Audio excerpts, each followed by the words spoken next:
if I play the intro, maybe he'll be on by the time I play the intro. Oh no, now he's here. All right, that worked out. Uh-huh.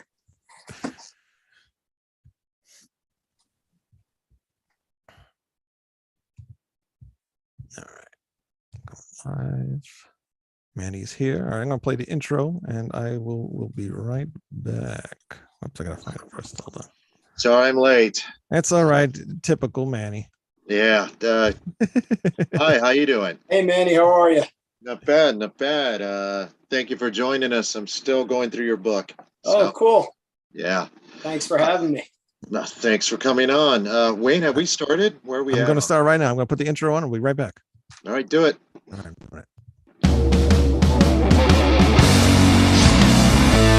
It's time for Red Salad Review with your hosts, Wayne Moon, Greg Narlow, and Lou Max.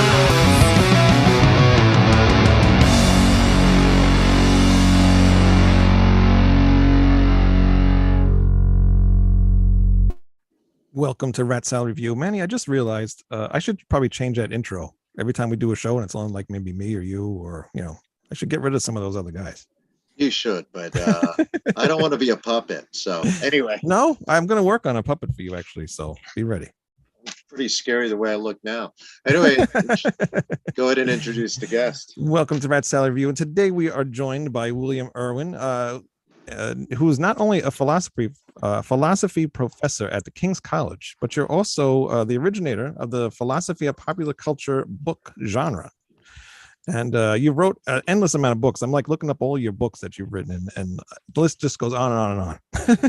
But to name a few, the philosophy of The Simpsons, The Matrix, Seinfeld. I want to talk about Seinfeld for a second, and the Batman, and the latest book, The Meaning of Metallica Ride, the Lyrics.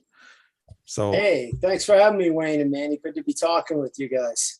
yes, so welcome. Thank you for coming on the show. Yeah, pleasure.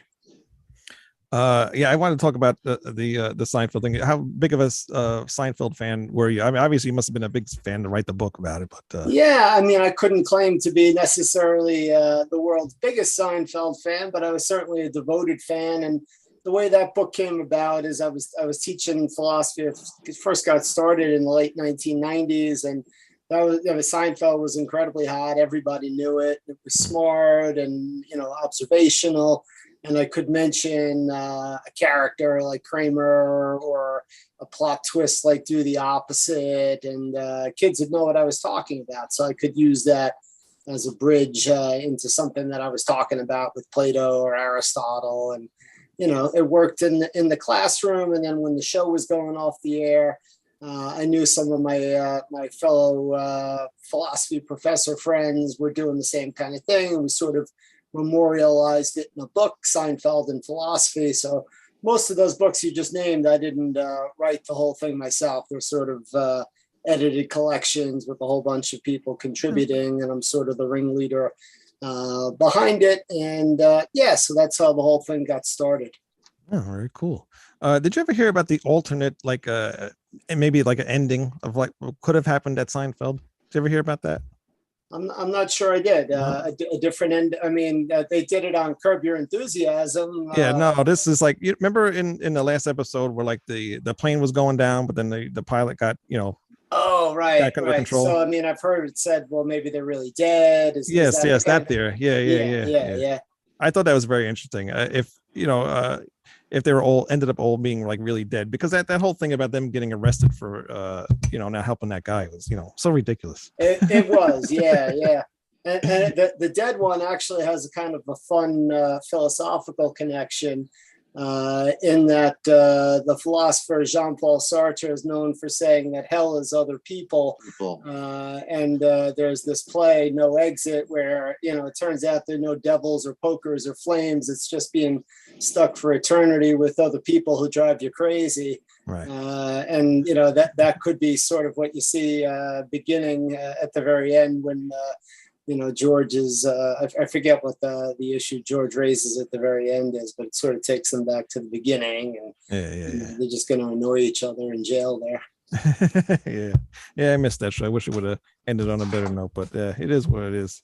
But today we're going to talk about the meaning of Metallica. Really cool book. I mean, you go in the beginning of the book, you talk about like when you went got involved with Metallica, not involved, but listening to Metallica, and it was around like the EP, the 598 EP. No, I'll go back before that. Oh, before that. All I right, then I claim in there misunderstood. that I bought the 598 EP Okay. for 598. All right. But my first album was Ride the Lightning. My buddy Oh, Joe okay. had bought it before I did in, like 84 and taped it for me. And I got into it from there. And so I don't go all the way back to the beginning like these people who saw them play with Mustaine in some small club in San Francisco. But, I go back a good ways, and, they've really been an important part of my life, soundtrack of my life ever since then. Right. Yeah, I don't know if you ever saw the episode because you said you did watch a couple of ours, but actually, this is probably maybe like 2 years ago. We had a guy on. He actually worked with Lars at the very early stages of Metallica, like all the No Life to Leather, passing all those tapes around, stuff like that. He worked with him during that whole thing. So you should go back and try to find it. I think. Yeah, I'll take a look. I'm always interested in hearing those kind of stories. It really was.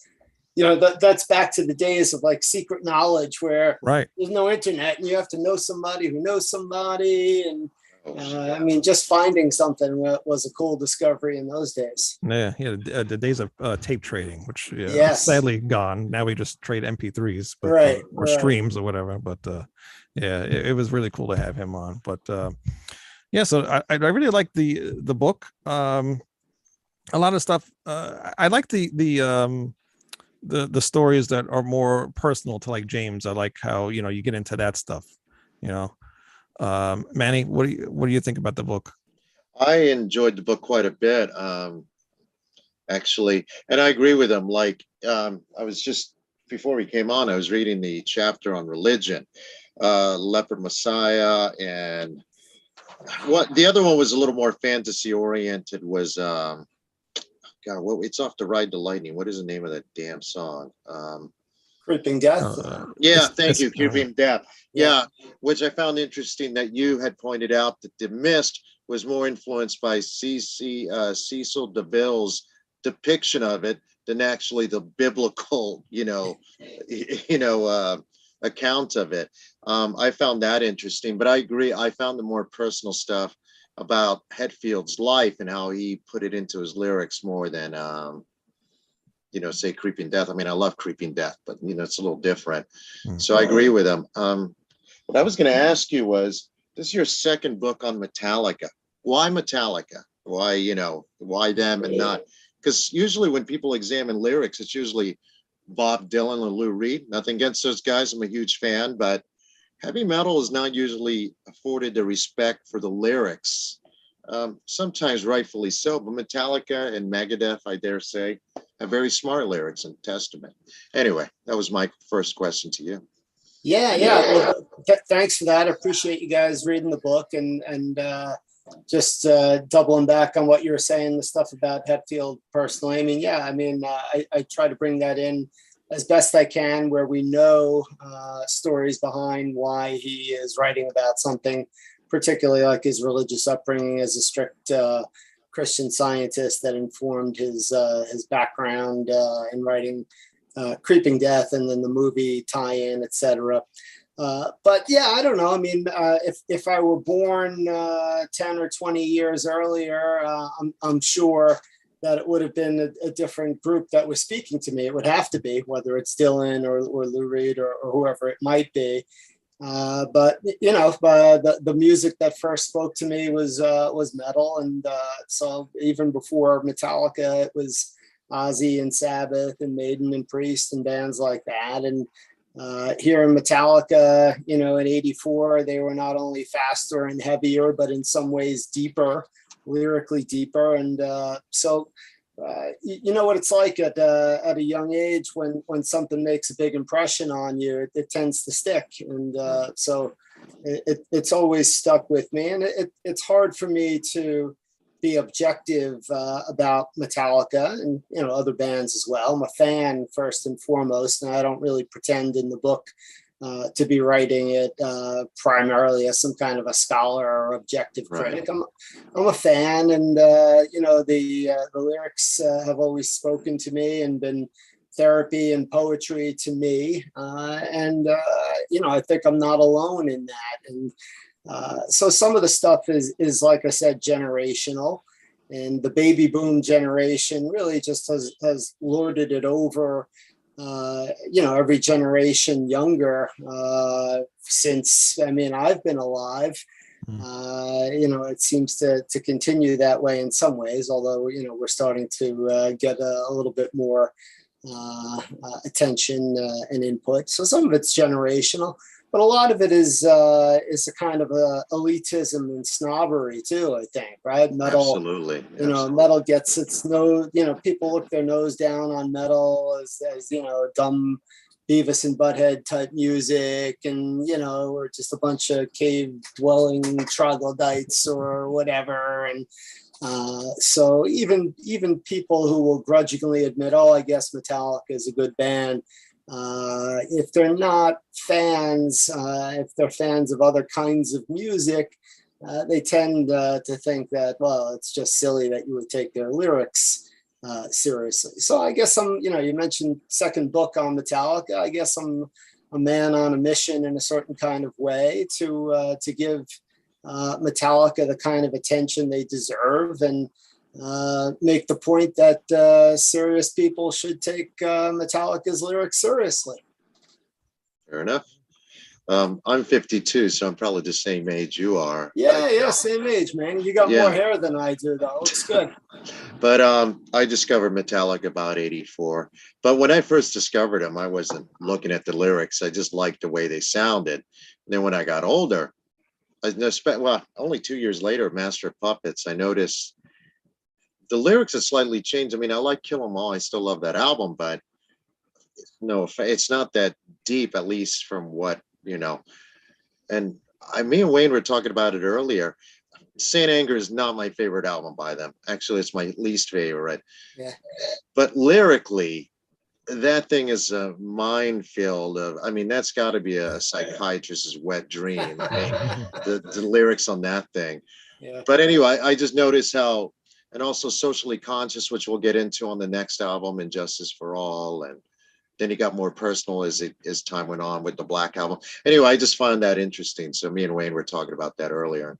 Yeah, no, I think you're right to make all those observations. There's real progression in terms of not just songwriting and music, but lyrics across the albums, and even Kill 'Em All, which you and I both love.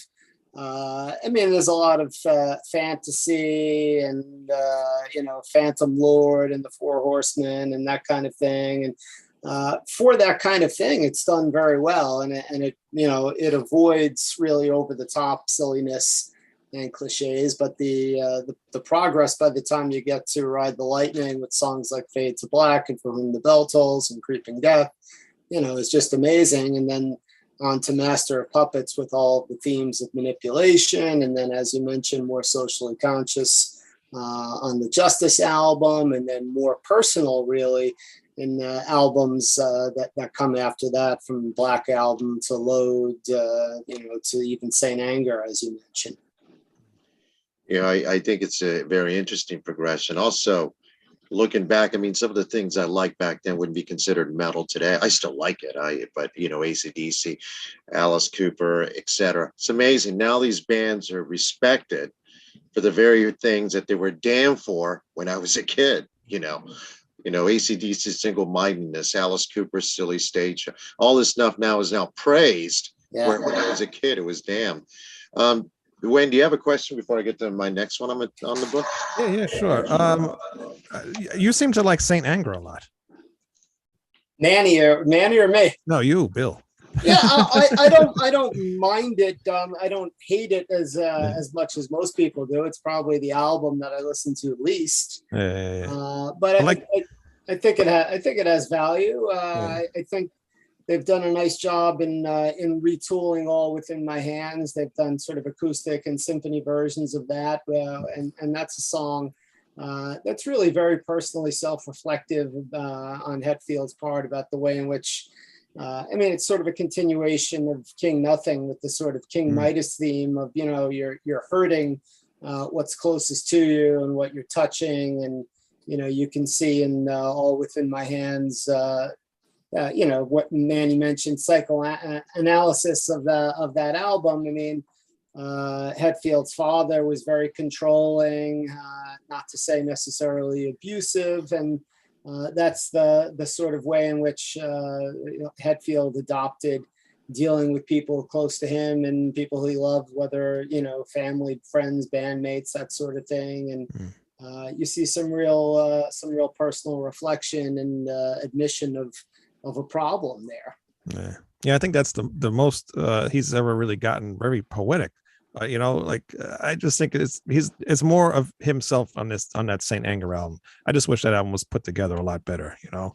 Because I mean, I like the album, but I like it more. I don't know, musically it stands out for all the wrong reasons in a way, because I can't believe they spent so much money on the production of that. Right. But I like it, the fact, because it's so naked emotionally. I remember when they got together with Lou Reed, everyone was kind of surprised, but I was surprised too, but musically not really. Saint Anger is the closest those guys will ever get to the Velvet Underground. And I'm not comparing Metallica to the Velvet Underground, you know, but I'm just saying how the Velvet Underground's first three albums were sometimes noise for the sake of noise, you know, despite what Lou Reed would have told you if he was still around. You know, and I think sort of Metallica was more concerned about the emotional content than what to get a precise sound or perfect production. And again, it's strange because it's Bob Rock, I believe, produced that, right, Wayne? Right. Yeah. He was even on the bass. He played bass for it too. Oh, that's right, because Newsted quit. Yeah. So anyway, I found that interesting.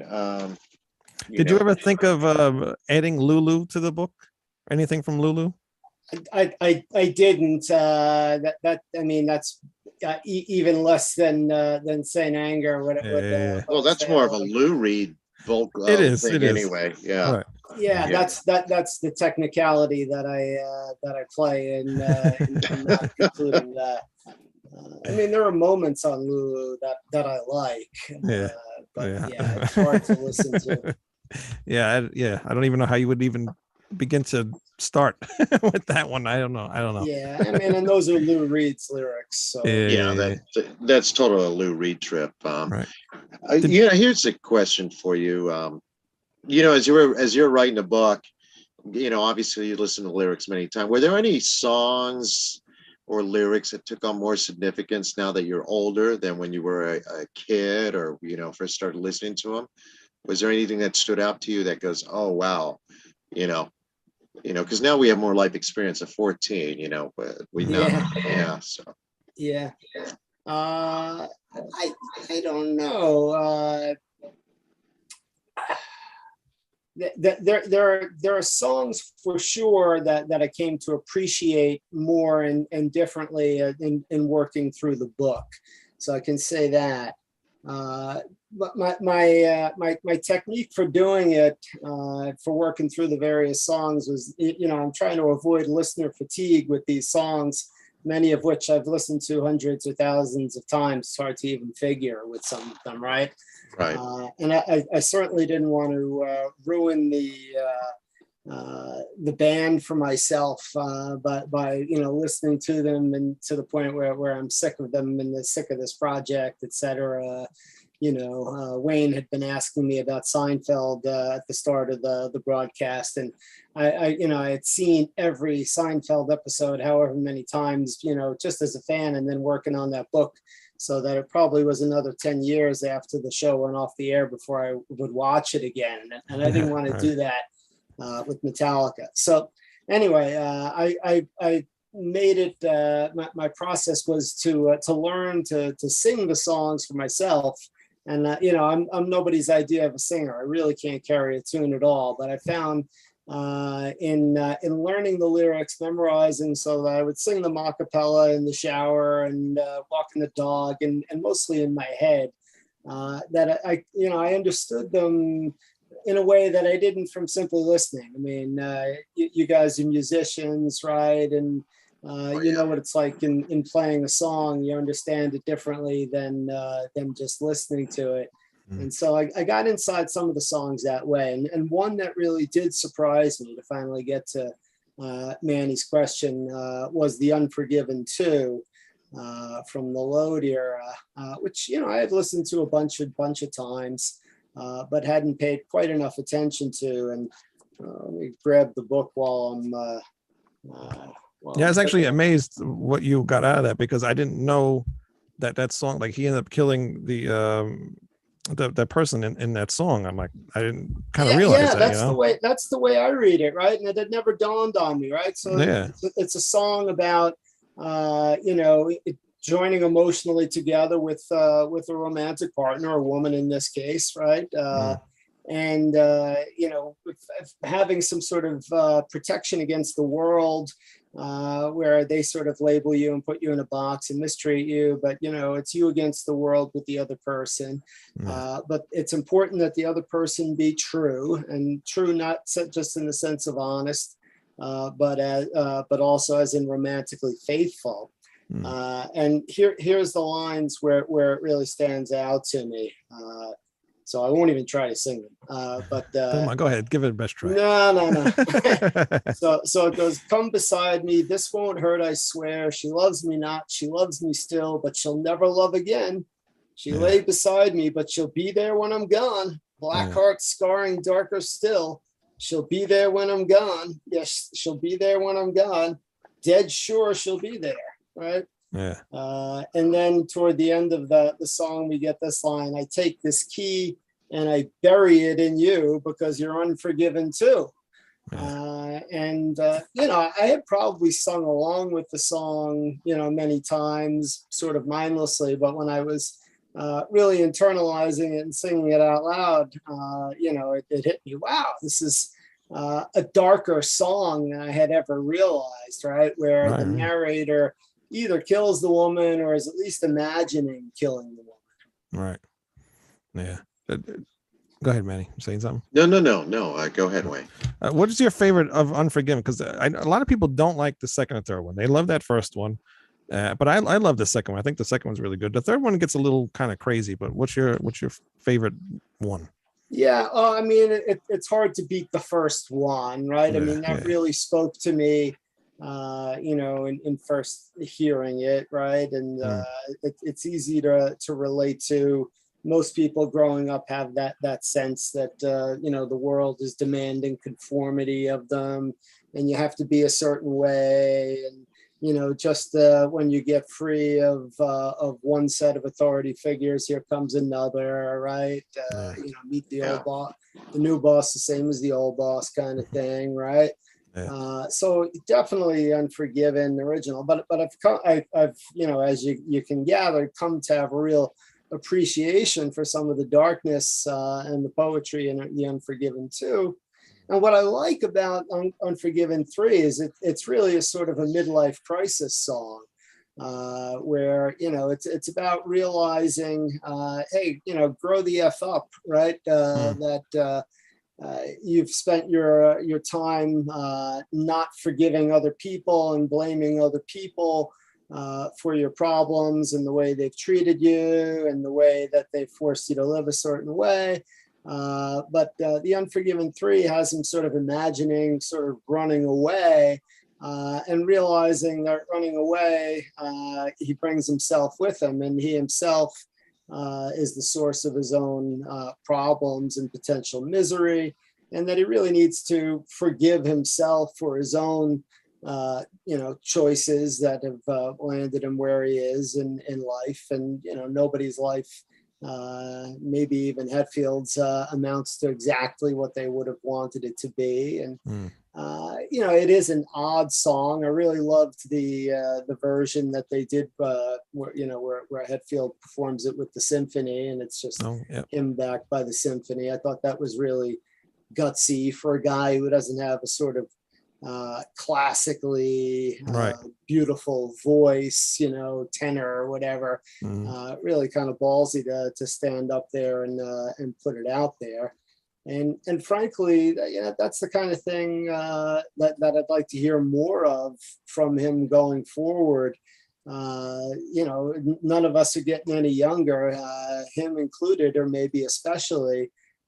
So what's it like, right? What's it like to be aging and to realize that you can't go back and walk paths that you closed off when you chose differently?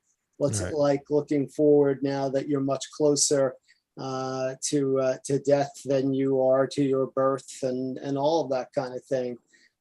It's a weird sort of thing to think of, in rock in general and metal in particular, to think about aging as a theme.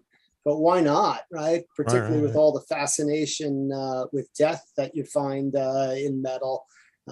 This is not zombies or vampires. This is like, you're going to die of old age, perhaps at some point. What's it feel like to be looking at that, and take it seriously? Yeah. It's funny too, because they actually seem to be going a little bit backward, because with the Black Album, they did slow down with the Black and the Load and the Reload. They were like kind of slowing down, and I'm figuring, all right, they're getting older, they're gonna really change. But now, like with the last few albums, they've gotten back to what they used to play. So they kind of like switched it on us, which is cool. I like them to be kind of back doing what they're doing. Do you like the newer Metallica stuff? Or love it. I mean, we mentioned Death Magnetic before, I think, or maybe that was just you and me talking before things got started, Wayne. I thought that was a great album. I thought that's one of the great comeback albums of all time, really. And Hardwired to Self-Destruct, I enjoy that too. I mean, at moments it can seem a bit forced that they're trying to recapture a sound that has passed them by. But I appreciate it. I like it a lot better than Saint Anger. I like it better than the Loads. And it's funny. I've talked to many Metallica fans through the course of research and writing, and just being a fellow fan and networking with people. And more than any other band, I think you find that there are fans of all of their albums. I mean, Saint Anger is not any of our favorites, I gather, but there are people for whom that's their favorite Metallica album. And there are people, if you ask them what's their favorite song, they'll name like Bad Seed off of Reload, or some obscure song off of Saint Anger. I mean, it's just amazing. And they're not kidding. They're not trying to put you on or whatever. It's just that spoke to them, in particular at that age. Like, getting back to one of your earlier questions. I mean, Metallica hit me at 14, and in some ways never let go. When you have that sort of experience of music, I think in particular at an age, and it's usually in the teenage years, I think. I mean, it really sticks. Yeah. Manny? What are you working, Manny? 6. He's working. I think he can't hear us. I don't know what he did. It's all right. Whatever. I'm sorry. I was having network issues here, so I was going to try to switch to my phone. So that was what's happening. You're all right now? I'm going to switch to my phone real quick. Okay, sure. Yeah, I'm going to switch to my phone. I'll be right back. No problem. But yeah, even what's the name of that song off of Load? Not The Memory Remains, the one Until It Sleeps. Right. I didn't realize that was. You said it was about his father, right? Yeah, at least inspired by that, right? And Until It Sleeps, where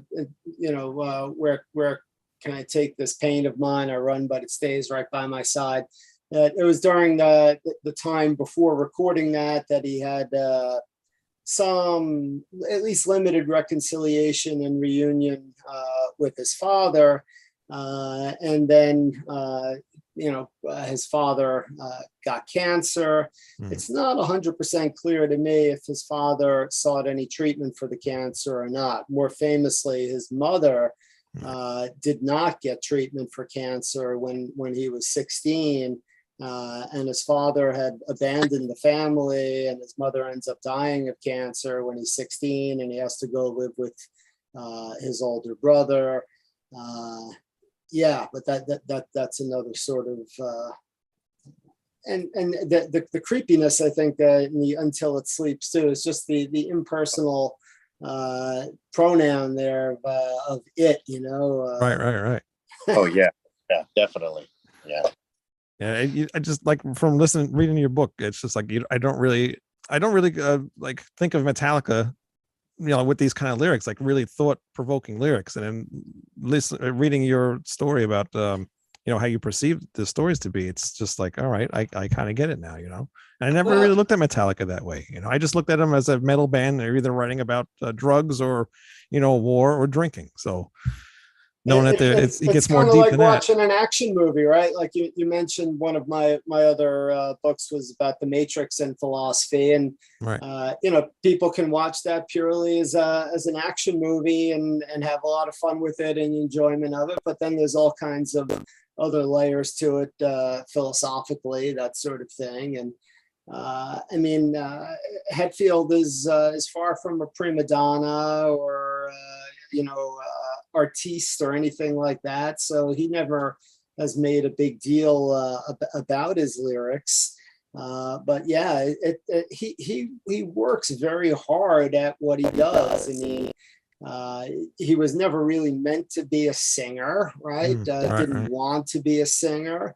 But at some point it became clear he's the singer here. And so, he worked on his singing, and he made an unorthodox voice into an asset, really very identifiable, really great with his phrasing, and didn't really even want to be a front man. Was very shy at that early on, but eventually cultivated the frontman persona. And I have to think the same thing is true with the lyrics, that he would have been just fine if there was somebody else in the band who was going to sing and who was going to write lyrics, but it fell to him. And he for the most part has not done it half-assed. Is really just as he's refined his down-picking technique as a guitar player. The lyrics really show very careful word choices and reworking and reflection and all of that. It's all there. Yeah. Has anybody from Metallica ever read any of your books or gave you any feedback on anything you've done? Or well, I don't know if they've read them. I have sent them to Metallica headquarters. I was trying to get an interview with Hetfield for this particular book, and the management was very polite and professional, and it just eventually didn't happen, which was fine. I respect that. But I did send them copies of the book, and hopefully it will be read. I'd be flattered if they did read it. And yeah. Manny? No, I was just thinking about some of the early lyrics, or Whom the Bell Tolls, kind of slightly based on Hemingway's book of the same way. And then you go from that to Unforgiven. It's funny you mentioned that song, because it's a song that shows a lot of maturity as artist, but lyrically is very, very actually a deeper song than maybe perhaps I definitely gave it credit for. But I thought it was interesting when you compare that to Unforgiven 3. Unforgiven is kind of it's point of view of an older man looking back on his life with regret, but as you can tell, it's written by a young man. And Unforgiven 3, he's not an old man, but he's not, I think he was in his early 30s, late 20s when he wrote Unforgiven 1, and it's a person reflecting on his life, and not with regret, but with kind of a grace, like, I'm lucky I went through this and I survived this. So it's very interesting to me when you compare that. And again, if you start with Kill 'Em All, it's hard to believe that the same guy who wrote The Four Horsemen would be the same guy who's capable of writing, something like The Unforgiven, or, that, of course, when all of us are very complex people, so it makes sense. But I just found Yeah, that. no, there's real development there, right? And it would have been easy just to stay at the level of Kill 'Em All, right? I mean, that Yeah. was done very well for what it was, and there were certainly fans. I wasn't in that early, so I don't know from firsthand experience, but there were fans who, by the time Ride the Lightning came out, thought, "Oh my God, they sold out," and we want more of just this heavy, relentless thrash, and we want the fantasy lyrics and that kind of thing. I mean, that they could have kept at that and done quite well, but they changed. They evolved. I didn't always like every change as it was happening, but looking back on it now, I mean, I appreciate it. I mean, in particular, I remember when the Load albums came out, and that was a time as a big metal fan, I felt like metal really needed Metallica, and Metallica seemed to be running away from metal. And so it was not even so much that I didn't like the music, because I liked a lot of it, but it seemed to be, hey, we need you, and Right. where are you going? Yeah. Yeah. That's I always look for Metallica for that next, metal. I needed the metal fix, especially at that time with all the grunge and stuff going on. And then, like you Right. said, when that Load comes out, I'm like, what is this? What happened? Right. At least there was still some decent songs in there. I actually like those two albums. So I like those albums quite a bit. I used to dislike Reload a lot. Yeah. I always liked Load, but I used to really dislike Reload. Now I like it. I don't know what changed, because it's still the same damn album. Yeah. You mentioned fantasy lyrics. Is kind of interesting, because metal at that time, you had what at the time considered extreme Venom and Slayer, singing about devil or murder or whatever, and then you had the Ronnie James Dio type lyrics about fantasy and rainbows in the dark, and then you had bands like Kiss who were just singing about getting chicks. Metallica already were different in that sense, even in Kill 'Em All. I mean, you had Metal Militia, kind of silly now, but at the time, but it was still different than what everyone else is doing. I think they were always more musically and lyrically and more ambitious than their peers were, and I think that showed in throughout their career. I don't know. What do you think? Yeah, no, I think that's right. And that first album is kind of like a mission statement and a call to arms. I mean, yeah, sort of Metal Militia is kind of silly, but one of the things that I like about that first album too is there's a lot of we on there. A lot of first person plural, right? It's about joining us all together. They're trying to spread this gospel of metal, of thrash, of Metallica, and we're all sort of invited to come along as part of it. And there's just they do avoid. Hetfield tried to avoid cliches as much as he could right from the beginning, and so he could have easily gone the Venom, Merciful Fate, Exodus kind of satanic route, and that would have he was fans of those bands, that was fine, but it just seemed kind of a cliche. Sabbath had done the the romance with the devil kind of thing as best as it was going to be done, and by the time you get to something like Venom, it's just a cartoon. So the critique of religion that starts to come in with Creeping Death, and then Leper Messiah, and then The God That Failed is just much more sophisticated, and also for the most part avoids the cliches of misogyny. There's no using chicks and all that kind of stuff, and degrading women. There's none of that. I mean, there's there's a couple of love songs in there when you look at Nothing Else Matters, and a strange kind of love song, and Unforgiven too. So it's a bit of interesting. sophistication there. Nothing Else Matters is interesting. Yeah, you froze Did a we little bit. lose Manny? Yeah, a little bit. But can you hear me? Yeah, your signal's pretty bad. I'll put the headphones in a minute, but I was going to say that it's I like how your chapter is split up on here, And you got it split up by topics. You've got religion, addiction, death, all of these things that these guys experience, you know, religion, the Christian Science, addiction. James Hetfield's, you know, issues are well known as far as, you know, his struggles with that death, the death of Cliff Burton. I mean, war on television, justice, even justice fighting against Napster, you know, how they were perceived. So I think I like the way that you split the chapters up on here.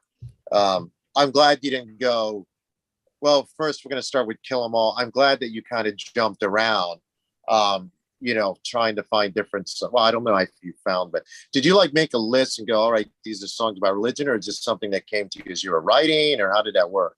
Yeah. Thanks for that, and thanks for the question. It had started off not as a book, but I was writing about.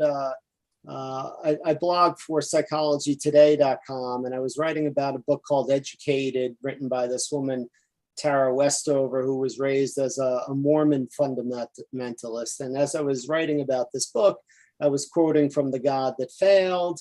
And it took on a life of its own, that I was writing more about Metallica and religion than I was writing about this book that I was supposed to be writing about.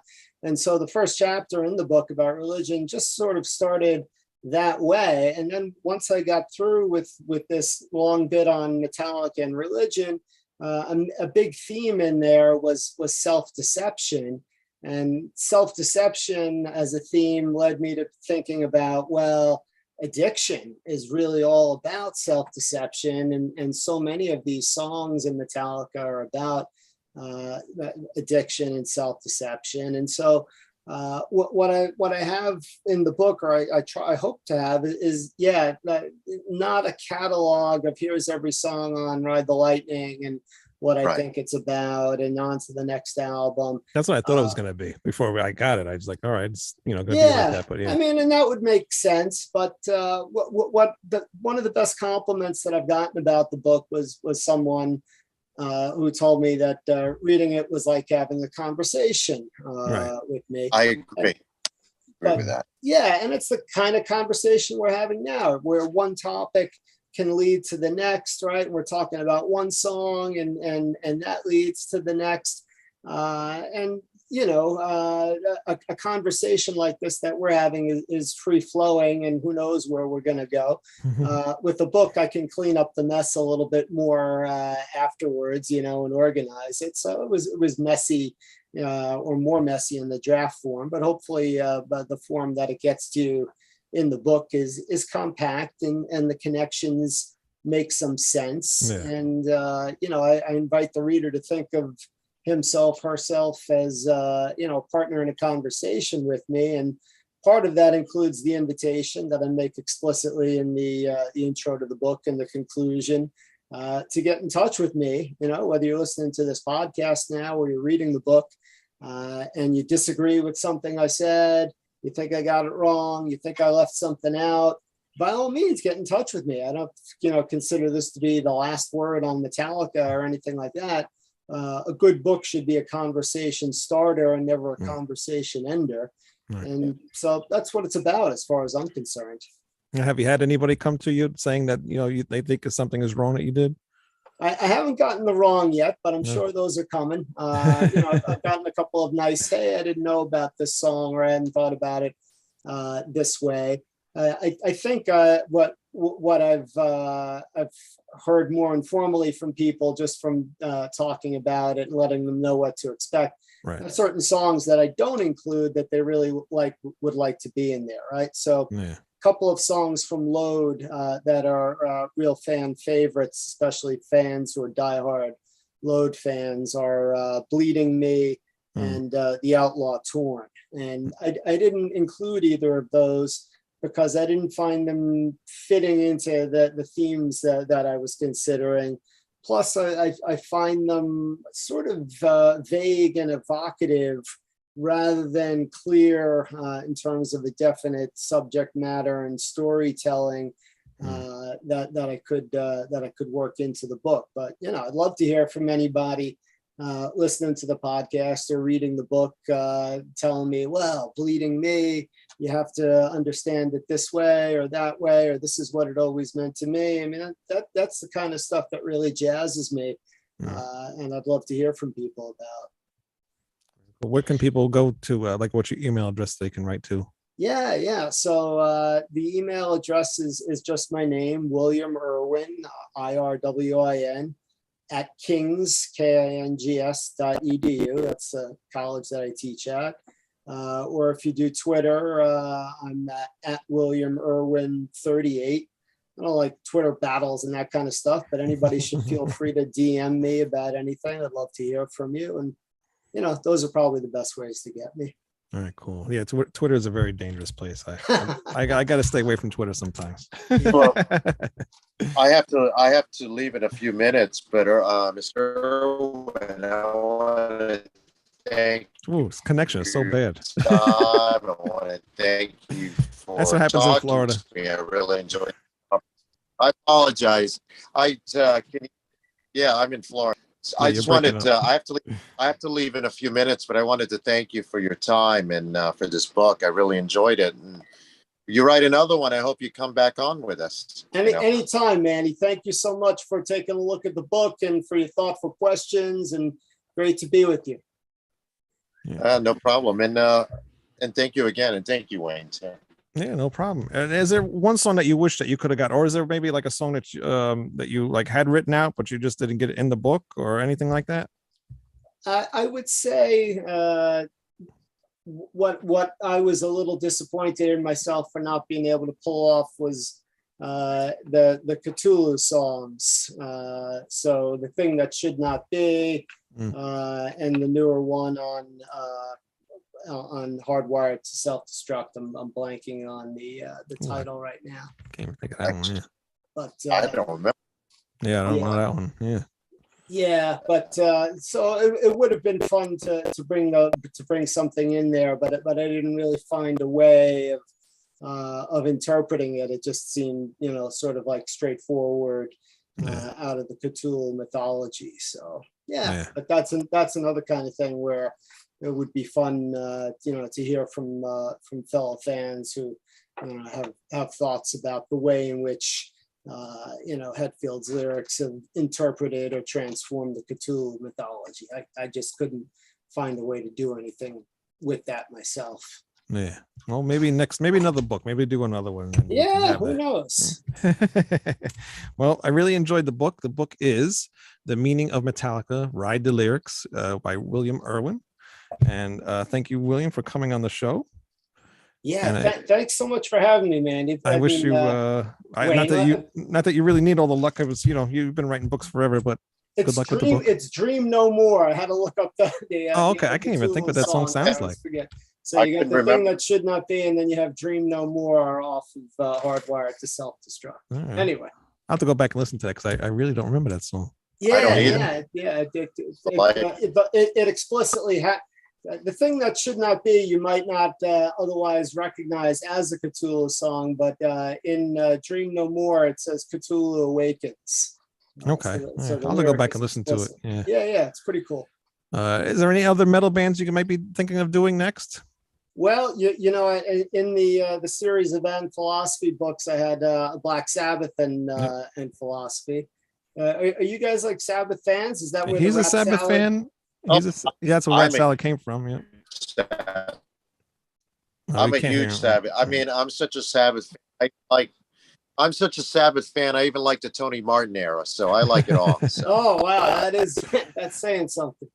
Yeah. I'm also trying to hook you up with another guy, another podcaster, Ralph Vieira. Actually his YouTube channel was dedicated to Black Sabbath. Oh wow. So you'll be very you'll have a lot of fun talking to him. He's really cool. That's awesome. I appreciate the help and the connections there. Yeah, no, it's I gave your I can't think of her name off the top of my head, but I gave her a bunch of people. Claire. Yep, right. Yep. Yeah. I gave her a bunch of people to contact for you to go on. So well, you guys got the whole Rat Salad network going here. It's not just the show. Yeah, no, I got everybody trying to help, the little guys out and trying to get podcast going, So no, it's great. I try to help out as many people as I can. But thank you again very much for coming on the show, and good luck with the book and everything else. And Yeah, hopefully we get to have you on again for anything. Yeah, anytime. You guys are a blast to talk to. All right, Thank you. really enjoyed it. Okay. All right, rat salad, guys. Rat Salad, yeah, Rat Salad review, and we will see you Salad guys next review. week. I don't know what we're doing next week, but we'll be here, and you should be here too. All right, see you then. Bye. Thanks. Bye. All right.